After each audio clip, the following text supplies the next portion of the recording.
Welcome to the NASCAR Field Filler Podcast, where you can get the latest results, fantasy picks, and news every week in the NASCAR racing world. We just got one more spot left to fill, so let's give it to our host. Here he is, Vanilla Wafers. What's up, everybody? Welcome to the back of the field. This is Vanilla Wafers, and thank you for tuning in to the Field Filler Podcast. We just got done with the fourth race of the NASCAR Cup Series playoffs, as well as the first race of the NASCAR Xfinity Series playoffs, and they were both done at Texas Motor Speedway. Now, a lot of people did not have a lot of faith in this racetrack, not even myself. I thought this race was going to be kind of a snooze fest. It definitely was not that. I'll give it that. It was one of the craziest races I've ever seen, but in all the worst ways. Now, I know what already some people are thinking to themselves. How can a race be crazy but not good? Well, I'll give you a perfect example. The 2008 Brickyard 400. That race was crazy, but it wasn't a good race. Tire failures after tire failures after tire failures throughout the entire race. People wondering if they were going to have enough tires by the end of the race. People wondering who was going to be in the next blowout. That's kind of what we got here at Texas Motor Speedway. Never thought we would see a repeat of a race like that, but we got it here this weekend. And unfortunately, we got to live with it. And it just adds on to many of the reasons why fans do no longer want to see Texas Motor Speedway on the schedule. I've never really been a fan of this racetrack. I thought it was just a duplicate of all the mile-and-a-half cookie-cutter racetracks. But now this one just stands out, always. It always stands out as a terrible racetrack and a track disliked by the fans. And we once again got another reason, and this race was, my gosh, this race was something else. We're going to talk about all of that. We're going to talk about the highs, the lows, some of the questions that are coming after this race, and how do we address them, especially with the cars, with the racetrack itself, as well as the drivers. There's a lot of things to uncover. So we will first start off with the Xfinity Series race that happened on Saturday, because that was an exciting race, and we also just had history be made, or history be tied here in the Xfinity Series. So let's first dive into that, and then we'll move on into the Cup Series. So without further ado, this is the final results for the 27th race of the 2022 season for the Xfinity Series. It's time to look at the final results for the Andes Frozen Custard 300.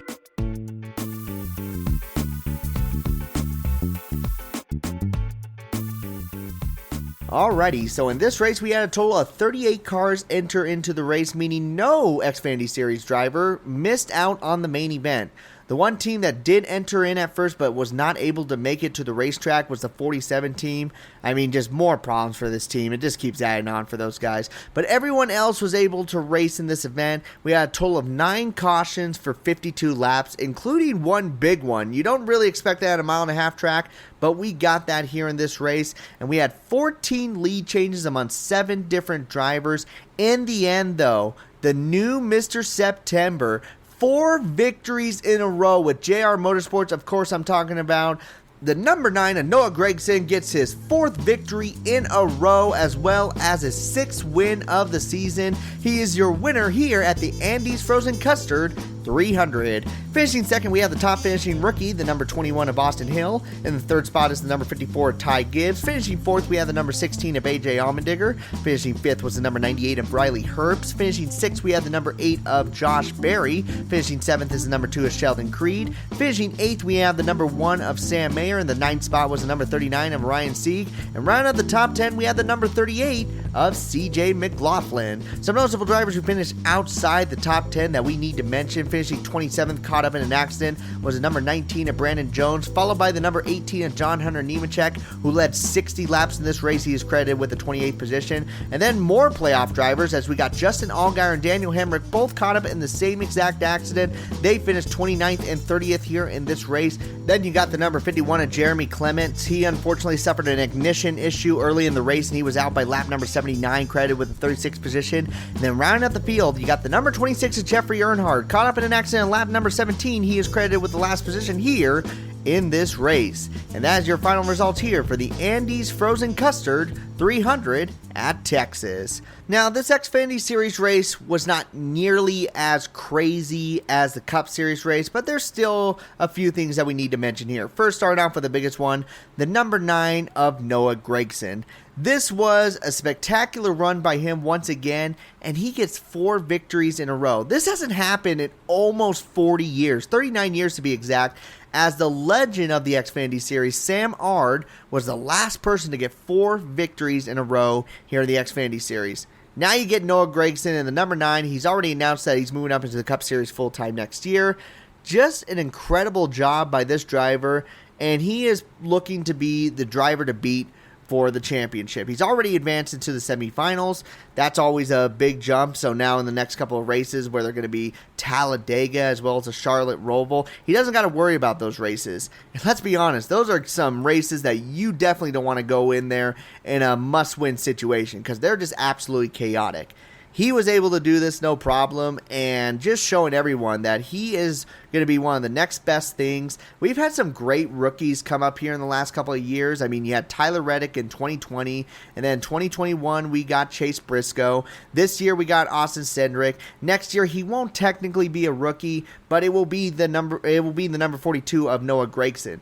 I mean, just some great drivers coming into the Cup Series, and he's going to be a fun one to watch, and I know he's going to gain a lot of fans. But just a spectacular run by here. He was running up front for the most part of this race. His biggest competitors were Daniel Hemrick, John Hunter Nemechek, and I'd say AJ Allmendinger as well. Ty Gibbs did have some moments running up there, but not nearly as much as these other drivers we just mentioned. But he was definitely head and shoulders above the rest, and he was able to collect a big victory here for JR Motorsports. You had some playoff drivers that did struggle in this race because we had quite a few big ones. So definitely the most exciting part about this race was the restarts. Sometimes that's usually a good thing, and at the same time it's also a bad thing because you only want to see the restarts because there's not really much else going on.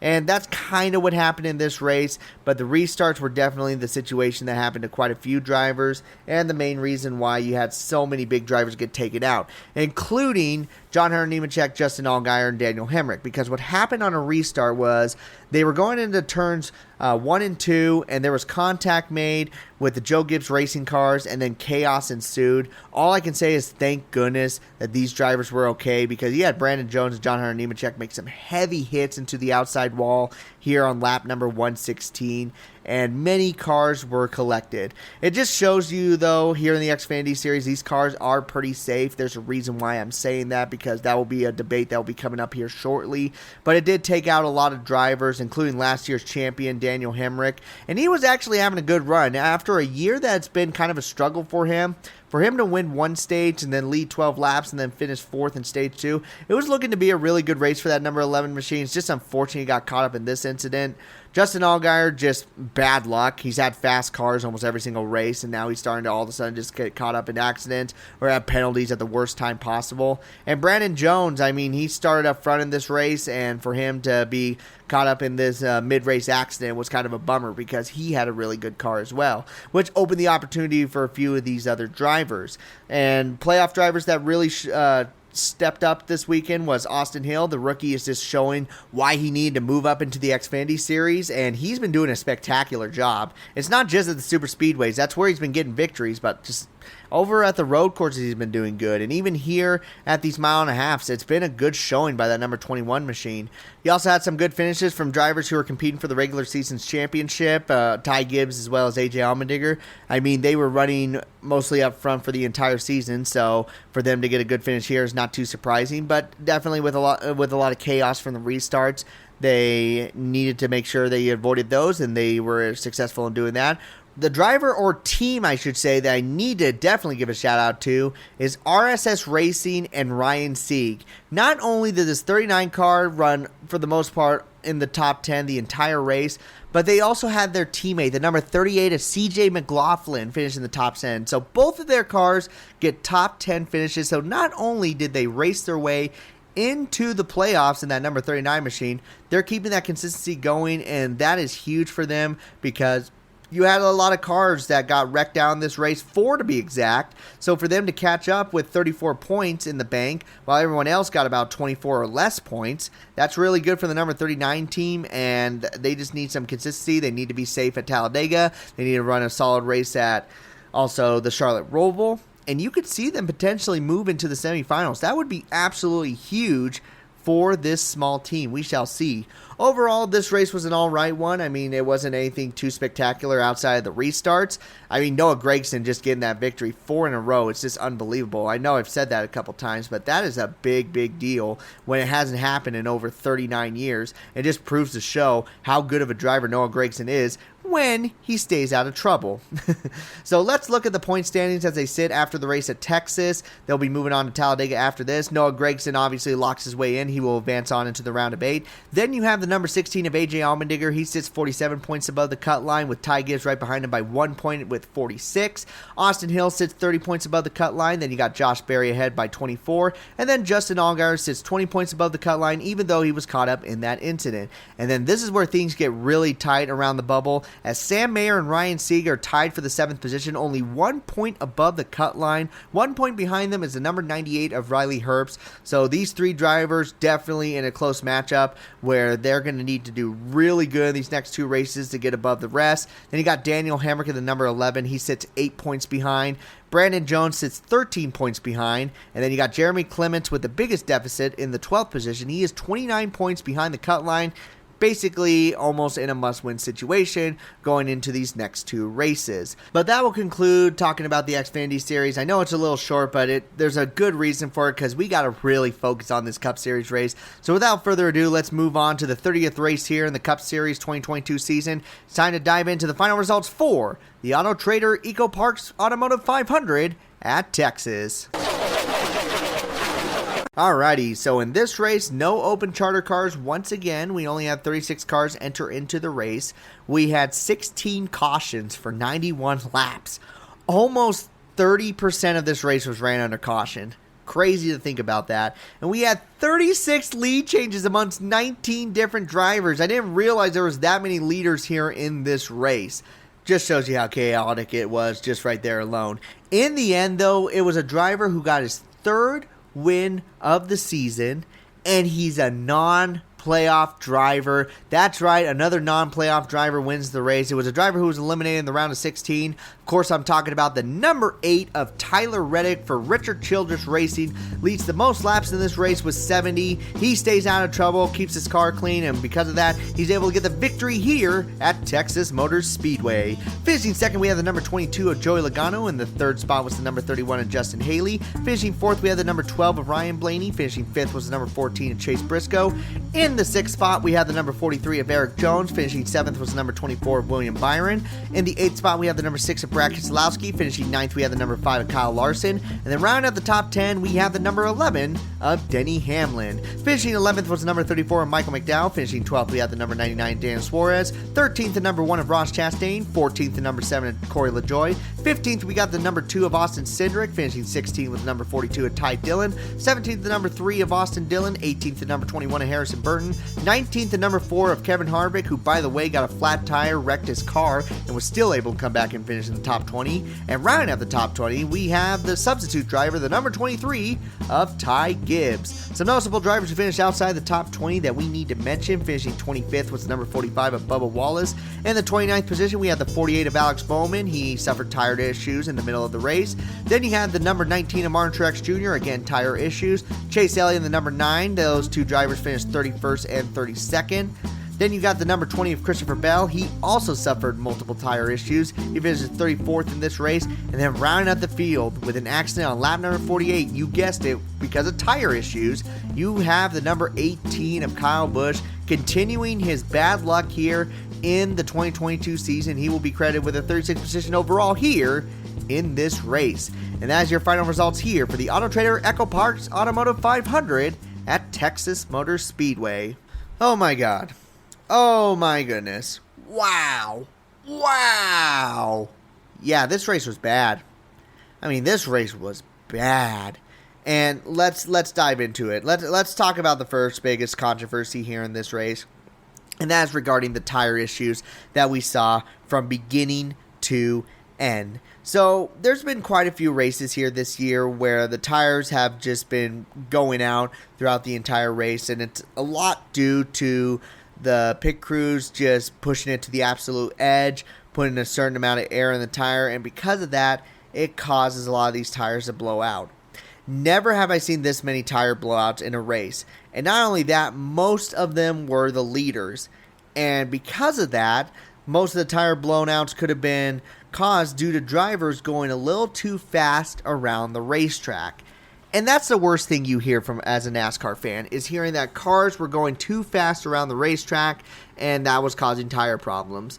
It is exactly the 2008 Indianapolis Motor Speedway race, the Brickyard 400. Honestly, the race that everyone felt like killed that crown jewel event. And we could say it could kill Texas Motor Speedway, but it's already killed at this point. Now, some people could be saying something along the lines of, oh, it couldn't be that bad. Did seriously that many people suffer from tire issues? Well, why don't we name the drivers who had tire issues in this race? Kyle Busch, Cole Custer, Christopher Bell, Cody Ware, Chase Elliott, Martin Truex Jr., Chris Buescher, Alex Bowman, Ricky Stenhouse Jr., Eric Almirola suffered some issues, Kevin Harvick in the number 4. I think you also had Austin Cindric technically didn't suffer a tire issue. He just spun around, and because of that, he lost a tire. But just those drivers alone, that's 11 drivers. And I'm pretty sure I'm missing a driver or so who did suffer a tire issue in this race. 11 drivers. That's almost 30% of the field. What are we doing? What in the world are we doing to have that many cars lose tires here in this race? Now, a lot of people, like I said, the pit crews pushing it to the absolute limit is one thing, but what caused it to go an extra level is the race surface itself. As we saw at Atlanta Motor Speedway, that track absolutely destroyed tires because the racing surface was so old. Because of that, they had to repave the track. So why, when we have other tracks that have just as old as racing surface, that we do not repave them? I know it's expensive, but my goodness, do you really want more races like this to happen in the future? I definitely don't. But there you have it. You have a horrible tire situation go on. It horribly delayed the race, and it killed a lot of the excitement that was happening in this race, because a lot of the drivers who suffered tire issues were leaders. Kevin Harvick was a leader. Martin Truex Jr. was leading. I think Kyle Busch was in the top 5 as well as Chase Elliott. Christopher Bell, I think it was more around the top 10. But a lot of these drivers who suffered tire issues were in the lead because they were just running harder than everyone else, and because of that, they paid the price for it. I absolutely hate to hear that when it comes to tires. Now, some people were making the arguments, oh, there should be a new tire and everything like that. Well, most of these drivers are not blaming Goodyear. They're not. So I don't know if that's the case, and I really don't want to see another tire war. Just watch Slapshoe's YouTube video regarding tire wars. It will give you a good idea on how bad that truly is. So that was definitely one of the biggest controversies here in this race. And then we're going to talk about one tire incident that leads to also another controversial topic. And this is regarding Cody Ware. On lap number 166, Cody Ware suffered probably one of the most hardest, most brutal crashes we have seen with the Gen 7 car this year. This wreck was unbelievable. He suffered a tire issue, went basically head first into turns 3 and 4. The car kept going at a pretty fast rate down pit road, and it hit the inside wall, barely missing the entrance to the garage area. That scared the living hell out of me. You don't even know it. I saw that incident, and I held my breath. I was just praying that it would not hit that opening, and it would not hit any pit crew members, because my goodness, that if that car goes onto the other side of that wall, if it hits that entrance, who knows how many people could lose their lives from that accident. Thank goodness that did not happen, but Cody Ware was very banged up in that incident. He fell twice, and then they took him to the infield care center, and it took him about a couple hours before we finally got word on what happened to Cody Ware. And thank goodness he's all right. He says he's going to race in the Talladega race, so I'm very thankful to hear that he is all right. He did not suffer any major injuries that will cause him to miss the next race. But now it comes to the next controversial topic, and that is safety with these cars. How safe are these Gen 7 cars, and is it that big of an issue that we need to change these cars entirely? Now, I understand where people are coming from on this one. I really do. But I do remember from the last 20 years, we've been hearing many arguments about safety. And it's the other way around. I remember from the early 2000s that people were complaining that NASCAR was too safe, which is unbelievable that people used to say that, but that's what it was. Then you move on to the car tomorrow. Those cars are so ugly. I like cars when they look cool and they look fast and they look intimidating. Then we move to the Gen 6 car. And it's like, okay, you get that, but we're keeping safety. Oh, these cars are too fragile. Why are we racing these cars? We need cars with more durability. And then I remembered an argument coming up from 2015 onwards that drivers are driving too crazy, too erratically, and they all have a death wish. It was mostly young drivers. It was the older drivers talking about that. And that since the cars are too safe, they don't have a care in the world. Now we're here in 2022 and people are throwing a fit about the cars not being nearly as safe as they used to be. Now, I do not want to see any driver get hurt. I get that. But to the fans who have been throwing a fit for 20 plus years about cars being too safe, and now they focus more on performance more than anything, now people are screaming, throwing a fit. What the hell do we want NASCAR to do? Seriously. Because unfortunately, the situation we're at right now, from the Gen 6 car to the Gen 7 car, is something's going to get sacrificed. Either the excitement on the racetrack or the safety measures. Because you need a car that's more durable. Now, with the Gen 6 car, it wasn't durable at all. You would hit the wall, car was done. But what that did was, it took a lot of the impact, destroyed that side of the car, but the driver was safe. Now you got a car more durable. Oh, now everything moves around inside the car. Now the driver feels more of the brunt force, but he has a better opportunity to come back out on the racetrack. I've seen plenty of videos talking about why people left NASCAR, and it was because these drivers were just putting their lives on the line racing out there, and now that the sport has gotten too safe, people have just left. I don't know if that's the real theory or not, but I'm just sitting here just scratching my head. It's just like, man, I just remember that people were just throwing a fit about this just not too long ago, and now people are changing their minds. And honestly, how dangerous are these cars? I've seen some slow motion accidents where you've seen people's heads go a lot more forward than back then. But honestly, how dangerous are these cars? Yes, Cody Ware suffered a violent accident. Yes, he was taken to the infield care center. But he has no broken bones. He has nothing that's going to take him away from the race, not even a concussion. He's fine. The only driver who has suffered a major injury has been the 2004 champion, Kurt Busch, in a practice session. So when everyone starts screaming, yeah, these cars are death traps, I'm like, no, they're really not. Are they less safe than Gen 6 car? Potentially, yeah, that is definitely a debate. That safety may not be nearly as high on this car as it was the Gen 6 car. But are these cars really that dangerous? No, not really, because when you look at other cars, drivers were getting injured left and right with the Gen 4 car. Gen 5 car was a fairly safe car, but that car had an issue with flying up in the air. That was a huge problem that car had, and most people say that that's more dangerous. And guess what other car had that problem? The Gen 6 car.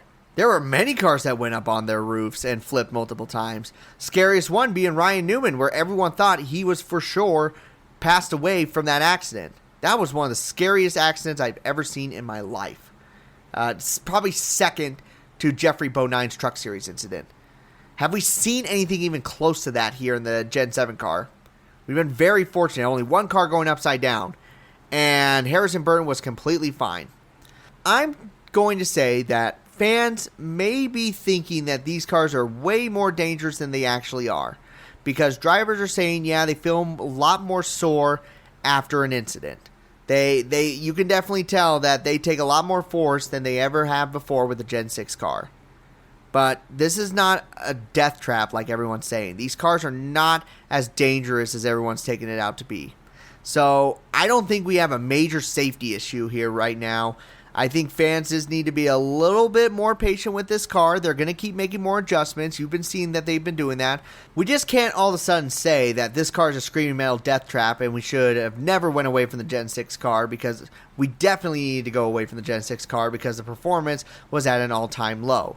So they'll keep making adjustments. This is still a really fun car to watch. It still is a fairly safe car. We've only had one person suffer an injury from an incident, and that's just what happens when you're running cars around a racetrack at 180 miles per hour. People need to understand that this is a dangerous sport. These are cars going around a racetrack at almost going up to 200 miles per hour. These cars are fast. So whether you agree with me or not on this situation, I do appreciate you hearing me out. But if I could wrap this up into a short little explanation on how we should handle this controversy, is that let NASCAR make the slight modifications and do not tell them to completely scrap this car, or shame on them for not focusing on safety, because these cars are actually more safer than you think. They're not going up in the air nearly as much as we've seen cars in the past, and there's not nearly as many drivers getting injured as we saw from 2010 and before. And if we make these cars overly safe, I already know the argument. People are going to throw a fit that the cars are being too safe again. Let's go back to the Texas race, and let's focus on some drivers who did really good in this race that we need to give shout-outs to. Obviously, Tyler Reddick, even though he heard that news that he has given up his number, he's going to be racing the third car because Kyle Busch is moving on over there. He's still putting on great performances. I wish he never suffered that flat tire at Kansas, because if that doesn't happen, he's moving on into the round of 8. I seriously thought Tyler Reddick was one of the top championship contenders this year, just by how the tracks were lining up for him. I was only worried about just a little bit the round of 16, but I did not think it was going to be a situation where he was going to get eliminated, which is just unbelievable to me. So congrats to him to winning, but that is very bittersweet. Justin Haley had a really good run in this race in the number 31 car. Nobody expected him to run well in this race, and for him to finish in the top 3 near the end, that's like the second race we've seen in the last few where he finished right up there to stay out of trouble. So he might be a potential driver to look at when it comes to fantasy value here in the next coming mile and a half, or Talladega. It looks like Colleague Racing's starting to figure things out slightly with that 31 car. Brad Keselowski gets the pole, has an overall really good race in that number 6 car. Great to see them making the steps in the right direction to look more competitive. We haven't seen Roush Racing to be competitive at all in the last 5 years. So for them to be able to get good finishes here and there like they have been doing the last couple of weeks, great job, and I hope Brad Keselowski does really good at Talladega. Also, shout out to Corey LaJoie as well as Spire Motorsports for having both their cars stay out of trouble and have some decent finishes. Corey LaJoie is starting to get more finishes inside the top 20. He's kind of like RFK Racing. They struggled a lot at the beginning, but now they're starting to get their rhythm, and they're starting to finish ahead of a lot of big other teams. So great job for them. Petty GMS had both their cars finish in the top 20. You had Eric Jones at 6, as well as the number 42 at Ty Dillon in 16th. So well done for those drivers. Here's the teams that really struggled. The Toyota camp as a whole really struggled with the tire issue. A lot of their cars got taken out, and that was very unfortunate for them. They only had one car finish in the top 10, and that was Denny Hamlin. Everyone else finished 20th or worse, and I'm not looking too forward for the next couple races for them. They could do good at Talladega, but we know the chaos there. But the Charlotte Roval, we've seen how bad they've been struggling at road courses, so they're kind of in a oh crap situation, because you could potentially lose Christopher Bell, Bubba Wallace, and even potentially Denny Hamlin here in the round of 12, and you definitely do not want to go from 3 to 0 just like that. Hendrick Motorsports pulls a 50-50. Once again, you have William Byron and Kyle Larson finish in the top 10. And then Chase Elliott, once again, has a horrible first race of a round. But since he gets 40 points every single round, I always thought that they eliminated the points that he used to get slightly ahead of the cut line. But apparently that is not the case, because he gets another accident here. But he still has a bit of a cushion above the cut line. But it's just unfortunate. That's now 2 rounds in a row where he's put himself in a rough situation. Now in a must-perform-well situation at Talladega, as well as the Charlotte Roval. And then Alex Bowman, it's unfortunate for him, but he could always get past the round of 16, it looks like. But round of 12 is always his demise. And then Trackhouse Racing, really good run for them. They were able to have a race where they stay out of trouble. It's kind of shocking that neither of them finished inside the top 10. But with all the stage points, they were still able to score 38 and 39 points respectively, so good job for them. And then for the Fords, you had them finish mostly inside the top 10 with Ryan Blaney as well as Chase Briscoe. And then Austin Cindric finishes 15th. He was able to recover well. And Joey Logano in the second position. Now, before we close out talking about this race, let's talk about one bit of controversy that happened between drivers.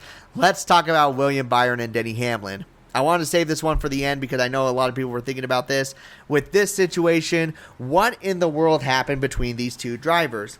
Now, it was in the final laps, they were racing hard for second position, and Denny Hamlin comes out the racetrack, and it looks like maybe slight contact was made with the 24 car, but the 24 car hit the wall on the back straightaway, and he felt like Denny Hamlin did not give him enough room. Caution comes out for someone wrecking. I think it was either Kevin Harvick or Martin Truex Jr. I think it was Martin Truex Jr. who got that flat tire while running in the first position. Just unbelievable how many leaders ran into that problem. Then all of a sudden you have William Byron bump into the back of him while the caution is out, and he goes sliding down the grass. Now, NASCAR has already stated that they're not going to cause a penalty. They're not going to give a penalty to the 24 car. But the number 11 team must be really pissed off about this situation. And I really do agree with them that the 24 car does not get a penalty for doing that. And they lose their position right in the second spot. And they got to start back where they went back up to speed. I don't know if I agree with that one too much. I understand Denny Hamlin's frustration. I do not agree with how he was reacting afterwards, trying to wreck him in turns 3 and 4, where you had safety AMR teams right there. Denny Hamlin's got to be really smart with his retaliations, because we saw last year at Martinsville he wasn't really smart with that situation. He decided to do it right there when Alex Bowman was celebrating. And now this situation, he almost wrecks the 24 car into ARR safety team. But I could be saying that because I'm a little biased to the 24 car. But that was a really crazy situation. And we'll have to keep an eye on that and see if this is a rivalry brewing. Once again, Denny Hamlin is in a rivalry with another driver. We shall see what will happen. William Byron says he's going to talk to him, and Denny Hamlin doesn't really believe it, so we shall see. But that was a very crazy situation. I think a lot of people were just like, okay, I can forgive this Texas race if we have a badass fight after the race and they don't even go talk to each other. It's like, what the hell, man? Come on. We want to see some action, and we just did not get that. So, overall, this was one of the more worst races that you're ever going to see. This is a race that's so bad that you need to go back and watch it. And it's not like bad boring. It's bad like, oh my gosh, lots of crap happened that definitely should not have happened at this top level. A race lasting 5 hours. Oh, yeah, by the way, there was a lightning strike in the middle of the race. That wasn't really that important. A red flag situation, not important. In a race as crazy as this, that just proves to you how insane this race was. But if you want to go watch this race, I mean, it is worth watching the YouTube highlights just to show how chaotically bad this race really was. And so is the story of Texas Motor Speedway.